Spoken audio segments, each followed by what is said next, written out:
Hi everyone, स्वागत है आपका मेरे YouTube channel physics solution point पर। आप सभी का मैं तहे दिल से शुक्रिया अदा करता हूँ, थैंक्स करता हूँ, धन्यवाद देता हूँ जिन लोगों ने मेरे चैनल को सब्सक्राइब किया है। जो लोग मेरे साथ बने हुए हैं उनका हार्दिक अभिनंदन।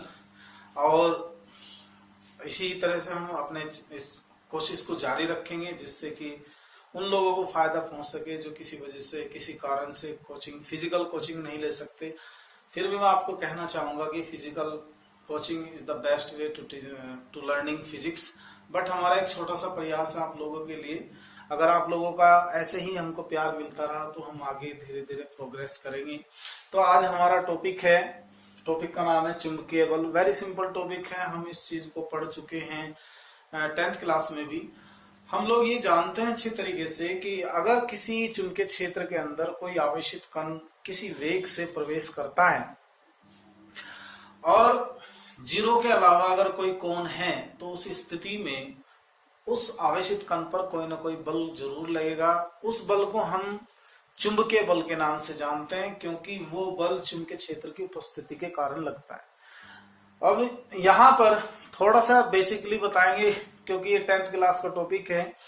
मान लीजिए आपके पास कोई प्लस क्यू आवेश है, क्यू चुंबकीय क्षेत्र वेक्टर बी को लिया गया है वाई अक्ष की दिशा में, और यहाँ पर कोई आवेशित कण है, उसका वेग दिया हुआ वेक्टर बी, जो चुंबकीय क्षेत्र वेक्टर बी के साथ थीटा कोण बनाते हुए इस एक समान चुंबकीय क्षेत्र में प्रवेश करता है। तो ऐसी सिचुएशन में इस कण पर लगने वाला बल जो होगा वो क्या होगा, F = BQV sin थीटा। ये चुंबकीय बल होगा, इसकी मैग्नीट्यूड वैल्यू है F = B चुंबकीय क्षेत्र का मान, Q आवेश का मान, V आवेशित कण का वेग, थीटा चुंबकीय क्षेत्र और वेग V के बीच का संबंध है। यहाँ पर हम इसको वेक्टर फॉर्म में ऐसे लिख सकते हैं, Q into vector V cross vector B। अगर हम इसको ऐसे लेते हैं, इस प्लेन में लेते हैं और ऐसा देखना चाहें, राइट हैंड ग्रिप रूल है ये, आप इसको देख सकते हैं। अगर हम अपनी उंगलियों को ऐसे मोड़े तो अंगूठा बाहर की तरफ आएगा, बाहर की तरफ का मतलब जेड एक्सिस के पैरेलल होगा। तो यहाँ जो बल की दिशा होगी, बल की दिशा क्या होगी, बल की दिशा vector V cross vector B के क्या होगी बेटा, लंबवत हो। और इस बल की दिशा को हम फ्लेमिंग के बाएं हाथ के नियम से भी देख सकते हैं। फ्लेमिंग का बाएं हाथ का नियम ये है, ये आपका अंगूठा, ये आपकी तर्जनी, ये मध्यमा, ये 3 उंगलियां होती हैं। यदि हम अपने बाएं हाथ की 3 उंगलियों, अंगूठा, तर्जनी और मध्यमा को इस प्रकार फैलाए कि ये क्या हो, एक दूसरे के लंबवत हों। अब यदि ये धारा की दिशा को या वेग की दिशा को दर्शाए, ये चुंबकीय क्षेत्र की दिशा को दर्शाए, देखो ऐसे, तो हमारा अंगूठा किसकी दिशा को दर्शाता है, बल की दिशा को दर्शाता है।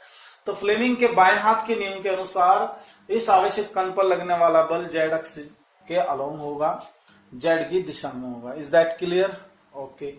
अब यहाँ पे कुछ स्पेशल पॉइंट है बेटा, स्पेशल पॉइंट, हालांकि ये बहुत इजी हैं, तो हम इसको देखना चाहते हैं स्पेशल पॉइंट को। नंबर 1, पहला कि अगर आवेशित कण चुंबकीय क्षेत्र की दिशा में प्रवेश कर रहा हो, अर्थात इसका मीनिंग है अगर आवेशित कण चुंबकीय क्षेत्र की दिशा में प्रवेश कर रहा हो, अर्थात वेक्टर V पैरेलल क्या हो, वेक्टर B हो, तो इन सच सिचुएशन थीटा क्या होगा, 0 होगा। थीटा 0 होने पर हमारा फोर्स क्या आएगा, BQV sin 0। sin 0 की वैल्यू कितनी होगी, 0 होगी, BQV 0 = 0। तो शून्य इसका आंसर आ जाएगा। तो उस स्थिति में आवेशित कण पर किसी प्रकार का कोई बल कार्य नहीं करने का। इस प्रॉपर्टी का यूज हम करेंगे जब हम किसी आवेशित कण का पथ ज्ञात करेंगे इन द डायरेक्शन ऑफ चुंबकीय क्षेत्र। चुंबकीय क्षेत्र की दिशा में जब कोई आवेशित कण प्रवेश करेगा तो उस स्थिति में कण का पथ रेखीय होगा। अभी आने वाला टॉपिक है, इसके बाद तुरंत। नंबर 2, दूसरा पॉइंट, यदि आवेशित कण चुंबकीय क्षेत्र के लंबवत प्रवेश कर रहा हो, यानी कि vector V perpendicular to vector B, vector V लंबवत किसको, वेक्टर B के, तो थीटा क्या होगा यहाँ पर 90 डिग्री होगा। इन सब सिचुएशन थीटा 90 डिग्री होने से हमारा यहाँ पे क्या आएगा, फोर्स मैक्सिमम आएगा। ओके बेटा, तो फोर्स की वैल्यू कितनी आएगी यहाँ अभी बताते हैं। F is equal to F maximum होगा in such situation, F maximum is equal to B Q V sine 90। तो यहाँ F मैक्सिमम इजकल टू कितना हुआ, बी क्यू वी। ये इसका टॉपिक हो गया। आप इसको नोट कर लें, आप भी वीडियो पॉज करके इसे नोट कर सकते हैं या फिर आप स्क्रीनशॉट ले लें। अभी फिर मैं आपको बताने वाला हूँ लोरेंज बल। लोरेंज बल बताएंगे क्योंकि हमको आने वाले टॉपिक्स में इन सब की जरूरत है, तो आने वाले टॉपिक के लिए पहले आप ये करेंगे। ओके, नोट कर लें इसको। लॉरेंज फोर्स क्या है, लॉरेंज बल। अब हम लॉरेंज बल ज्ञात करेंगे। यदि किसी स्पेस में वैद्युत और चुंबकीय क्षेत्र दोनों स्थित हों, यदि किसी क्षेत्र में वैद्युत और चुंबकीय क्षेत्र दोनों स्थित हों तो वहां आवेशित कण दो प्रकार के बलों का अनुभव करता है। एक बल होगा वैद्युत क्षेत्र के अंदर जिसे वैद्युत बल कहेंगे, और एक बल होगा चुंबकीय क्षेत्र के अंदर जिसे हम चुंबकीय बल कहेंगे। अगर इन दोनों बलों का योग कर लिया जाए वैद्युत क्षेत्र के भीतर किसी भी पॉइंट पर, तो इन दोनों बलों का योग उस बिंदु पर क्या कहलाता है, वैद्युत क्षेत्र लोरेंज बल कहलाता है। क्या कहलाता है, लोरेंज बल। तो इसमें यह बताया जाएगा कि जब कोई गतिमान आवेश किसी ऐसे क्षेत्र में, किसी ऐसे स्पेस में, किसी ऐसे स्थान पर गति करता है, v वेग से गति करता है जहां वैद्युत और चुंबकीय क्षेत्र दोनों स्थित हों, तो ऐसी स्थिति में आवेशित कण पर दो बल कार्य करते हैं। एक बल होगा वैद्युत बल, आवेशित कण पर लगने वाला वैद्युत बल, वो होगा हमारा vector F equal to Q into vector E। ये वैद्युत बल है। इस बल की दिशा वेक्टर E की दिशा में होगी, E की दिशा में होगी। यदि हमारा धनावेश है तो इस बल की दिशा वेक्टर E की दिशा में होगी। यदि ऋणावेश है, ऋणावेशित कण है, यानी कि यदि ऋणावेश हो तो बल की दिशा वेक्टर E के क्या होगी, विपरीत होगी। एक बात आप नोट करिएगा इसमें कि vector F equal to Q into vector E में वेग नहीं है। यह बल वेग पर निर्भर नहीं करता, यह बल वेग पर निर्भर नहीं करता है। ये बात आप इसकी ध्यान रखेंगे। अब यदि आपका आवेशित कण चुंबकीय क्षेत्र में प्रवेश कर रहा है v वेग से, तो इस स्थिति में कण पर लगने वाला चुंबकीय बल क्या होगा, वो होगा वेक्टर Fm, मैग्नेटिक फोर्स कहेंगे इसे। और ये क्या आएगा, q into vector v cross vector b। ये हमारा होगा चुंबकीय बल। बट ये बल जो है ना बेटा, वेग पर निर्भर करेगा, आवेश पर निर्भर करेगा, चुंबकीय क्षेत्र पर निर्भर करेगा, और इसकी दिशा जो है, इसकी दिशा vector v cross vector b तल के लंबवत होगी। तल के क्या होगी, लंबवत होगी। और इसकी दिशा हम फ्लेमिंग के बाएं हाथ के नियम से ज्ञात कर सकते हैं। तो हमने दो बातें बताई हैं। अगर इन दोनों बातों को कंबाइंड कर लिया जाए, अगर दोनों बलों को जोड़ लिया जाए, तो अतः लॉरेंज बल जो डेफिनेशन के अकॉर्डिंग है, लॉरेंज बल F हम कहने लगे उसको F, इसे FE कह दो बेटा, और ये आ जाएगा vector F। It should be sum of वैद्युत बल और चुंबकीय बल। वैद्युत बल और चुंबकीय बल का सम होना चाहिए, योग होना चाहिए। तो नाउ वी है vector F it is equal to FE कितना होगा, QE वेक्टर प्लस दूसरा कितना होगा, Q into vector V cross vector B। हम यहाँ पे इसको ऐसे लिख सकते हैं, Q बाहर निकाल लेते हैं, vector E plus V cross vector B, ये ऐसे। तो हमारा ये क्या होगा, लॉरेंज फोर्स कहलाएगा। आप इसे नोट कर लें, इसकी आगे हमें जरूरत पड़ेगी। एक दो न्यूमेरिकल लेते हैं, उससे थोड़ा क्लियर हो जाएगा। नोट कर लीजिएगा प्लीज।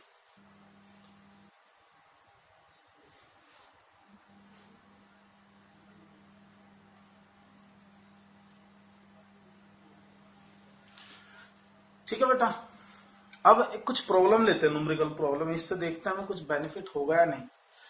एक न्यूमेरिकल प्रॉब्लम लेते हैं, प्रश्न लेते हैं, उससे हम देखते हैं चुंबकीय बल निकाल कर कैसा आता है। चुंबकीय बल बेटा देखो कैसे है। यहाँ एक प्रश्न नोट करता हूं मैं, आप भी देखिएगा समझने के लिए।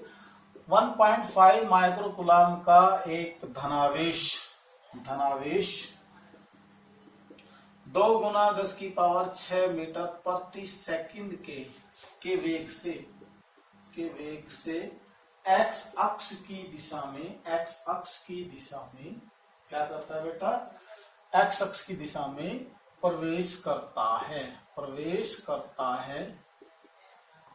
यदि यहां चुंबकीय क्षेत्र मान लेते हैं हम वेक्टर बी ऐसा ले लेते हैं कोई 0.2 i cap plus 0.3 j cap plus 0.4 k cap, ऐसा मान लिया हमने अपनी मर्जी से। कोई टेस्ला हो तो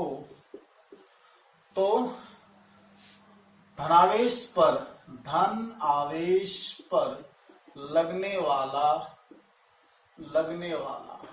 क्या ज्ञात करिए बेटा, चुंबकीय बल ज्ञात करें। लगने वाला चुंबकीय बल ज्ञात करें। चुंबकीय बल ज्ञात करें, लगने वाला चुंबकीय बल आपको निकालना है। तो सॉल्यूशन देखिएगा कैसे, बहुत सिंपल है। तो हम लिखेंगे ज्ञात है, गिवन दैट, हमको दिया है आवेश Q कितना 1.5 माइक्रोकूलम का, तो चेंज कर ले कूलम में 10⁻⁻⁶ करके। हमारा वेलोसिटी किसके अलोंग है, 2 × 10⁻⁶ मीटर पर सेकंड, किसके x अक्ष की दिशा में। तो यहां से बेटा वेक्टर v चाहिएगा हमको 2 × 10⁻⁶ अलोंग होगा i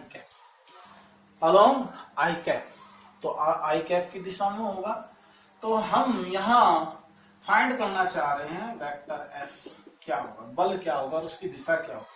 because you know that vector f आपने पढ़ा है q multiply vector v cross vector b, ये फार्मूला है चुंबकीय बल का। तो vector f it is equal to q 1.5 10⁻⁶ और 2 × 10⁻⁶ मल्टीप्लाई करिएगा, i यहाँ ले लेते हैं i कैप, और ये हुआ 0.2 i cap plus 0.3 j cap plus 0.4 k cap, ऐसे कर लेते हैं। अब हम इसकी मल्टीप्लाई करते हैं भाई, वेक्टर f इसे ले जाओ अंदर, इससे ये कैंसिल हो जाएगा, तो ये आ जाएगा 3 i cap multiply 0.2 i cap, cross product लेंगे, क्रॉस प्रोडक्ट छोड़ दी ऐसे, plus 0.3 j cap plus 0.4 k cap.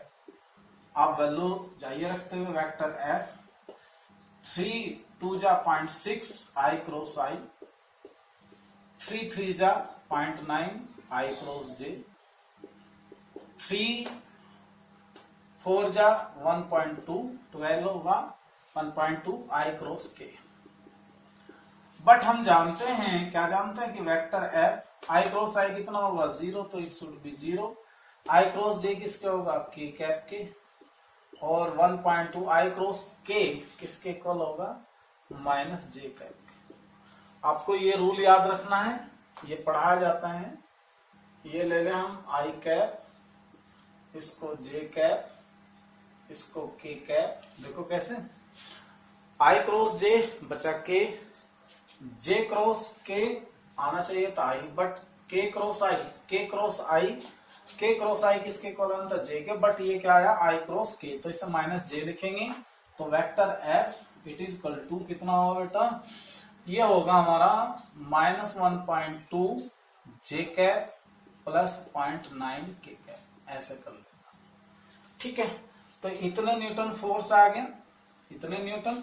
अगर आप इसका मैग्नीट्यूड चाहते हैं निकालना, तो मैग्नीट्यूड आ जाएगा mode of vector f, it should B -1.2 का होल स्क्वायर प्लस 0.9 का होल स्क्वायर, तो ऐसे ही आ जाएगा 1.44, यह होगा 0.81, दोनों को जोड़ लो 2.25 आ जाएगा, दोनों का स्क्वायर रूट ले लो, 1.5 न्यूटन बनेगा। ये मैग्नीट्यूड हुआ।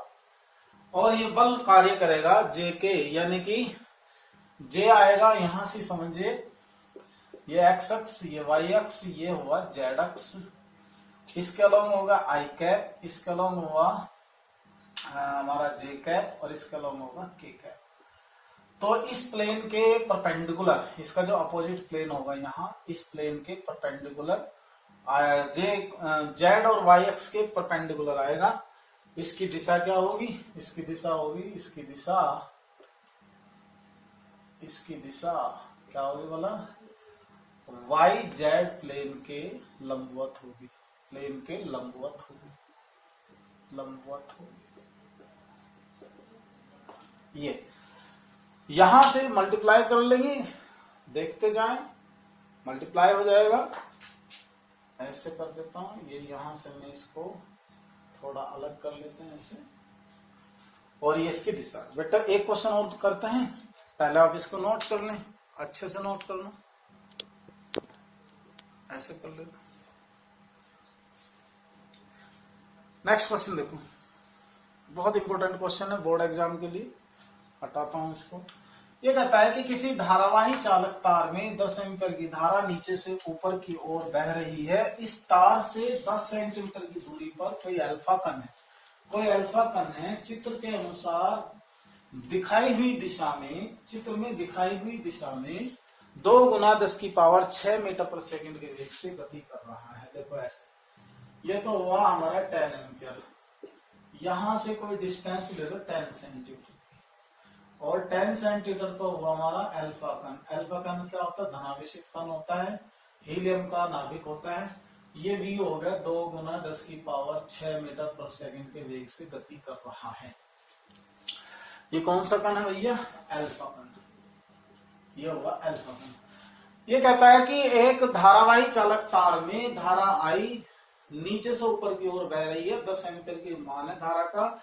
इस तार से 10 सेंटीमीटर की दूरी पर कोई अल्फा कण 2 गुना 10 की घात 6 मीटर प्रति सेकंड के वेग से चित्र में दिखाई गई दिशा में गति कर रहा है। हमसे पूछ रहा है ज्ञात करो बल F का मान। बल F कितना है? तो सॉल्यूशन कैसे करेंगे? यहाँ लिखेंगे ज्ञात है आवेशित कण Q 3.2 गुना 10 की घात माइनस का 19 कूलाम ले लीजिएगा। और अल्फा कण तो आवेश होता है, ये आपकी जानकारी में होना चाहिए। आई है हमारा 10 एम्पियर, और साहब आर हमारे पास है 10 सेंटीमीटर। 10 सेंटीमीटर का मतलब 0.10 मीटर, और वेग कितना है? v 2 गुना 10 की पावर 6 मीटर पर सेकंड का वेग है। हमें क्या निकालना है? बल F का मान ज्ञात करना है। बल F का मान ज्ञात करना है। अब आप यहाँ देखें, जब इसमें धारा बहेगी नीचे से ऊपर की तरफ, तो सबसे पहले हमें बल निकालना, तो बल का सबसे पहला आप सूत्र लिखेंगे F = BQV sin थीटा। अब आप अपने आप से क्वेश्चन करेंगे, क्या हमारे पास B का मान है? नहीं है। क्या हमारे पास Q का मान है? हाँ है। क्या हमारे पास V का मान है? ये भी है। क्या हमें थीटा पता है? हाँ पता कर लेंगे। किस प्रकार से पता करेंगे? देखिए, यह धारावाही चालक तार जिसमें धारा नीचे से ऊपर की ओर बह रही है। जब धारा नीचे से ऊपर की ओर बहेगी तो अंगूठा धारा की दिशा में रखेंगे, 4 उंगलियों उस तरफ फैलाएंगे जिस तरफ आपका आवेशित कण गति कर रहा है, ऐसे। तो हथेली अंदर की तरफ आती है, दाएं हाथ की हथेली के नियम से चुंबकीय क्षेत्र यहाँ होगा अंदर की तरफ। अंदर की तरफ का मतलब ये साइन, यहाँ पे चुंबकीय क्षेत्र अंदर की तरफ है, तो अंदर की तरफ है, तो इसका मतलब वेग की दिशा ये, चुंबकीय क्षेत्र की दिशा ये। तो थीटा कितना होगा? 90। थीटा कितना आएगा बेटा? थीटा होगा 90 डिग्री। अब हम यहाँ, चलो थीटा भी पता कर लिया हमने। अब हम देखते हैं बी का मान। हम ये जानते हैं कि सीधे धारावाही चालक तार के लिए, चूंकि सीधे तार के लिए जो हमारा चुंबकीय क्षेत्र है बी, वो क्या होता है? 2 गुना 10 की पावर -7 I/R हुआ करता है। और इसकी दिशा की तरफ होगी चुंबकीय क्षेत्र की कागज तल के लंबवत अंदर की ओर। वेग की दिशा ये होगी ऊपर को, और चुंबकीय क्षेत्र की अंदर को होगी। तो बेटा बाय इक्वेशन 1 से, क्वेश्चन इंपोर्टेंट है, इक्वेशन 1 से you find the value F = B की स्थान पर रखेंगे 2 गुना 10 की घात -7 I/R Q V D sine theta. देखिए अब अपने आप से फिर दोबारा से क्वेश्चन करेंगे, अगर हमें बल F का मान निकालना है तो क्या हमारे पास I का मान दिया हुआ है? Yes sir 10 ampere. R की वैल्यू दी हुई है, यस सर 10 सेंटीमीटर। आवेश Q का मान दिया हुआ है 3.2 × 10⁻⁻19 कूलम। वेलोसिटी की वैल्यू दी हुई है 2 × 10⁶। थीटा कितना दे रखा? 90। तो हम अब आसानी से कर लेंगे इसको, 2 × 10⁻⁻7। I 10 ampere, R 0.10, Q 3.2 10⁻⁻19, 2 × 10⁶ sine 90। ऐसे कर यहां से। तो अब एक काम करो, देखो इसके दशमलव से इसका दशमलव हट जाएगा तो बचेगा 2। पहले नंबर लेंगे 2 × 10 × 32 × 2। पहले सारे नंबर ले लें हमने, 2 × 32 × 2 बटे मान 1, दशमलव हटा दिया। और साहब यहाँ 10 की पावर -7 गुना में माइनस माइनस जुड़ जाएगा, प्लस का 6 साइन 90 की वैल्यू 1। देखो क्या बनता है और देखते हैं कैलकुलेशन से। ऐसा कर लो, 32 दूनी 64, 64 दूनी 128, 128 और 10 की मल्टीप्लाई कर दो, ऊपर क्या बचा? 10 की पावर 19 और 7 26 माइनस के प्लस के 6 तो 10 की घात माइनस के 20। आप दशमलव को इधर खिसका दो, कितने अंक? 1 2 3। तो F बराबर 1.28 गुना 10 की पावर माइनस के 20। 3 अंक इधर खिसकाए तो +3 जोड़ दो, तो F बराबर 1.28 10 की घात माइनस के 17 न्यूटन। ये हमारा पहला आंसर आया। और अब इसकी दिशा भी बताएंगे, दिशा किधर को होगी? दिशा आपसे दिशा भी पूछेगा वो, पहला आप इसे नोट करें, फिर आपको दिशा देखना सिखाता हूं।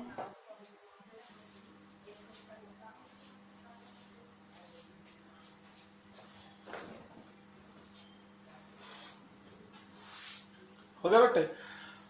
अब आप दिशा देखनी सीखो। देखिए ये है हमारा दाएं हाथ की हथेली का नियम। ये आज नहीं, ये अंगूठा हो गया, 4 उंगली चुंबकीय क्षेत्र की दिशा में रख दो। देखो चुंबकीय क्षेत्र इसमें अंदर की तरफ है, ये हमने चुंबकीय क्षेत्र की दिशा में रखी। ये अंगूठा जिधर को आवेशित कण जा रहा है, जो वेग की दिशा है, उस वेग की दिशा में आप अंगूठा रखें ऐसे। तो जैसे हम इसको रखते हैं तो दिशा किधर को होगी? तार की ओर। तो तार की ओर आएगी। दाएं हाथ की हथेली के नियम से बल की दिशा किधर को होगी? बल की दिशा किधर को होगी? बल की दिशा किधर को होगी सर? तार की ओर होगी, तार की ओर होगी। अगर आपका यहाँ पर ऋणावेशित कण हो, नेगेटिव चार्ज हो, तो इसकी दिशा तार से बाहर की ओर होगी, यानी कि इसकी दिशा इस दिशा में आएगी। हम इसको बेटा फ्लेमिंग के बाएं हाथ के नियम से भी देख सकते हैं, इसकी दिशा को। ये रहा फ्लेमिंग का बाएं हाथ का नियम। आप जो है ना, ये चुंबकीय क्षेत्र की दिशा में रखेंगे इस उंगली को, ये वेग की दिशा में रखेंगे, और ये जो हमारा अंगूठा है आप अपने आप ही बल की दिशा को बताएगा। देखो यहाँ देखो, इस टाइप से ये उंगली चुंबकीय क्षेत्र की दिशा में है, ये जो मध्यमा है ये वेग की दिशा में है, तो अंगूठा हमारा किसकी तरफ आ रहा? तार की ओर आ रहा। तो इससे भी बल की दिशा हम ज्ञात कर सकते हैं। आई होप ये आपको क्लियर हो गया होगा। एक क्वेश्चन और लेते हैं, नोट कर ले बेटा, एक क्वेश्चन और लेते, एक इस टाइप का क्वेश्चन भी लेते हैं। ध्यान दीजिए इधर, तांबे के प्रति इकाई आयतन में मुक्त इलेक्ट्रॉनों की संख्या 8 × 10⁻23 है। प्रति इकाई आयतन में मुक्त इलेक्ट्रॉनों की संख्या का मतलब है मुक्त इलेक्ट्रॉन घनत्व। 1 मीटर लंबाई और 8 × 10⁻⁻6, यहाँ -6 होगा बेटा, -6 मीटर स्क्वायर अनुप्रस्थ काट का कोई चालक तार 5 × 10⁻³ टेस्ला के चुंबकीय क्षेत्र में लंबवत रखा गया है। तार पर लगने वाला बल अगर 8 × 10⁻² न्यूटन हो तो इलेक्ट्रॉनों का अनुगमन वेग ज्ञात कीजिए। तो हेयर गिवन दैट, सबसे पहले वैल्यूज लिखिए क्या क्या दिया हुआ। Given that number of electron प्रति इकाई आयतन में इलेक्ट्रॉनों की संख्या 8 × 10⁻23, चालक की लंबाई 1 मीटर है, चालक का अनुप्रस्थ काट कितना है जी? 8 × 10⁻⁻6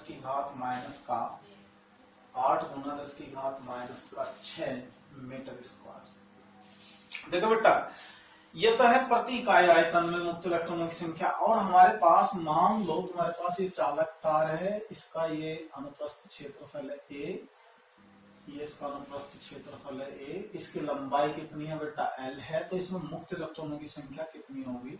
तो उन्हें निकालने के लिए हम क्या करेंगे, अब हम निकालेंगे कुल इलेक्ट्रॉन। पहले ये देखें कुल इलेक्ट्रॉन कितने, कुल इलेक्ट्रॉन कैपिटल एन बराबर होगा स्मॉल एन गुना तार का आयतन।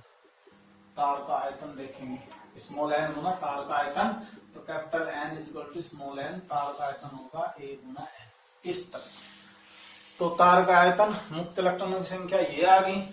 अभी तो एन लिया, एल लिया, ए लिया, बी का मान 5 गुना 10 की पावर माइनस के 3 टेस्ला लिया, थीटा का मान 90 डिग्री लिया हमने, बल एफ का मान 8 गुना 10 की घात माइनस के 2 न्यूटन लिया।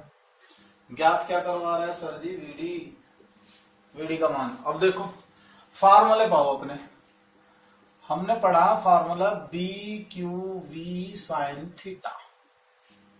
ओके, तो F is equal to B तो हमारे पास है बट Q नहीं है, बट हम जानते हैं Q क्या होगा, टोटल चार्ज, चालक पर कितना आवेश होगा, तो होगा इलेक्ट्रॉनों की संख्या मल्टीप्लाई इलेक्ट्रॉन पर आवेश। तो V को लिख देंगे VD साइन थीटा।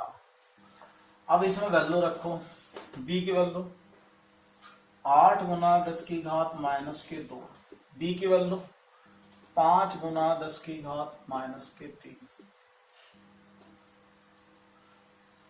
एन की वैल्यू बेटा मैं एन और लिख दू यार, यहाँ एन होगा N A L E V D sine theta. ये भाई कैपिटल एन का मान रखेंगे ना, एन ए एल आएगा, N A L, very good. B की वैल्यू रखी मैंने 5 गुना 10 की घात माइनस 3, और मुक्त इलेक्ट्रॉन की संख्या कितनी है 8 गुना 10 की घात 23, इसकी वैल्यू रख रहा मैं। ए की वैल्यू देखनी है जब, ए की, ए कहाँ, ये रहा 8 गुना 10 की घात माइनस के 6, एल की लंबाई कितनी होगी 1.6 गुना 10 की घात माइनस के 19, एल का मान रख दिया, ई का रख दिया, वीडी तो मुझे पता ही नहीं कितना है, साइन 90। बेटा देखो गौर से, ऐसे कुछ देख लो कटता सटता हो तो, ये कट गया इससे। ओके, अब इसमें ऐसा कर लो, जितने भी नंबर हैं सब इधर ले आएंगे, पहले 1 गुना 10 की घात माइनस 2 बनाएंगे, इधर समझो 5 8 40, 40 की 16 में 1.6 में गुना करेंगे तो 64 बनेगा। यहाँ से कर लो 16 5 80, 8 8 8 64, तो 64 आ गया। इसमें और कुछ नहीं, 10 की पावर जोड़ कचरे, 10 की पावर देखो माइनस के 3 माइनस के 19 माइनस के 6, माइनस के 3 माइनस के 19 माइनस के 6 प्लस के 23, V D as it is sine 90 की वैल्यू 1। फिर देखो 1 into 10 to the power minus 2, 64 गुना 10 की पावर 19 6 25, 25 3 28 माइनस के 28 प्लस के 23, वीडी एज इट इज 1 गुना 10 की पावर माइनस के 2 बराबर है 64 गुना कितने बचे 10 की पावर माइनस के 5, वीडी। ये आया मामला। कुछ मेरे से मिस्टेक तो नहीं हुई संख्या लेने में? एक बार चेक कर लेता हूँ बेटा, क्षेत्रफल सही है मेरा,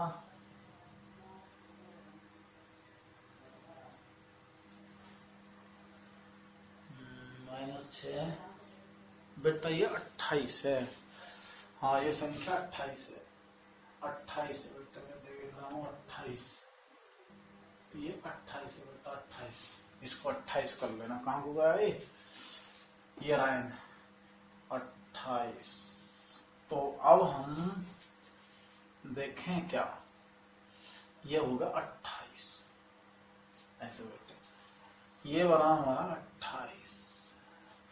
इस 28 से 28 कैंसिल हो जाएगा, तो हमारे पास क्या बचा, इससे कैंसिल होगा 64 10 वीडी आ गया। तो वीडी अब निकालेंगे, वीडी कितना बनेगा 1/64 multiply 10 to the power -2, 100/64 10 to the power -4 बना लेंगे। 2 जीरोज इधर बढ़ा के 2 माइनस में पावर कर देंगे, तो हमारा इधर वीडी बनेगा 64 से इसे डिवाइड किया, 64 एकम 64, बचे कितने 36, 36 360, 360 में 5.0 लगभग आ जाएगा 10 की पावर -4 मीटर पर सेकंड।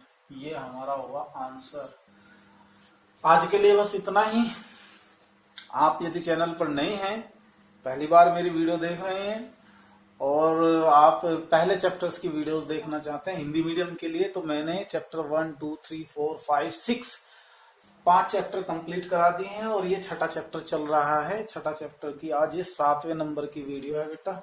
अगर आप चाहते हैं कि आप नोट्स बनाना चाहते हैं या टॉपिक वाइज पढ़ना चाहते हैं, मैं टॉपिक वाइज ही पढ़ाता हूँ, ऐसा नहीं कि कहीं से कुछ भी ले लिया, तो आप जो है चैनल की प्लेलिस्ट पर जाकर उन वीडियोस को देख सकते हैं। चैप्टर वाइज दी हुई है 1 to 6 तक हमने कंप्लीटली अपलोड की हुई है। अगर आप हिंदी मीडियम के तो हिंदी मीडियम में पढ़ें, अगर आप इंग्लिश मीडियम के तो इंग्लिश मीडियम में पढ़ें। Thanks for watching, thanks for being us. कल मिलते हैं आपसे, तब तक के लिए गुड बाय।